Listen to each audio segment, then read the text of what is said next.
4 वर्षाचा असताना माझे वडील वारले. मग माझी आई, मी जेव्हा 19 वर्षाचं होतं ती पण वारली. कधी 5-5 वर्षांनी ह्या निवडणुका यायच्या, काय व्हायचं ते राजकीय लोकं आपल्या भागामध्ये असणाऱ्या छोट्या-मोठ्या समस्या पण सोडवण्याची त्यांच्याकडे ते एक कला नव्हती. वर्षानुवर्षे ड्रेनेज लाईन, वर्षानुवर्षे पिण्याच्या पाण्याचा प्रॉब्लेम, प्रत्येक प्रॉब्लेमला काय करतच नव्हते. 22 झोपड्या पूर्ण जळून खाक झाल्या, राख झाली त्याची. मी स्वतः तिथं आलो, त्यांना परिस्थिती बघितली त्यांची, त्यांना जीव खाऊ घातलं, हे केलं ते केलं. 2-3 दिवस थंडीचे दिवस होते. त्यांना पांघरायला नाही, सगळं अंगावरची कपडे सकट सगळे जेवढे त्यांच्या घरात कपड्यापासून सगळं धान्यापासून सगळं जळलं. बरोबर. की त्यांना खायचे हाल होते. आमदार होते, नगरसेवक होते, कोण ढोकून बघायला तिथं आलं नाही. आर्थिकदृष्ट्या मी दुर्बळ होतो. माझी स्वतःची जागेचं काही व्यवहार केला, त्या व्यवहारातनं मला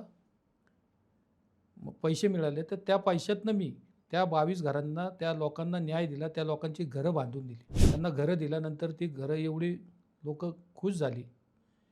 त्यांना चावी देताना त्यांच्या प्रत्येकाच्या डोळ्यात पाणी होतं. माझं बॅकग्राऊंड, माझ्या घरात न कोण आमदार, न खासदार, न नगरसेवक, न कुठल्या पक्षाचा प्रतिनिधी, राजकीय नेते निवडून आले ना तरी लोकांच्या दारात जात नाही. लोकप्रतिनिधींच्या दारात जाऊन त्यांना 4-4 वेळा जाऊन उभं राहावं लागतं. तिथं 2-2, 3-3 तास थांबा, तरी पण तो प्रतिनिधी त्यांना भेटतो ना भेटतो काय माहीत नाही, त्यांची समस्या सुटत नाही. मी आत्ता बघितलं, हे लोकप्रतिनिधींनी अगोदरच्या काय कुणी केलं काय नाही केलं मला त्याच्यामध्ये जायचं नाही आहे, पण चुका भरपूर केलेल्या आहेत. ड्रेनेज लाईनमधनं पिण्याच्या पाण्याच्या लाईनी टाकल्या. बापरे.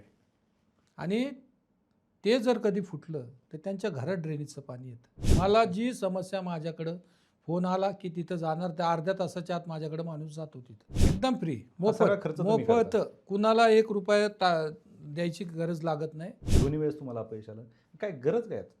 प्रश्न सुटतायत, तुम्ही कामही करतायत, निवडणुकीची गरज काय? नगरसेवक बनण्याची गरज काय? मी वन कॉल प्रॉब्लेम सॉल्व्ह ही माझी ब्रीदवाक्य तयार झाली.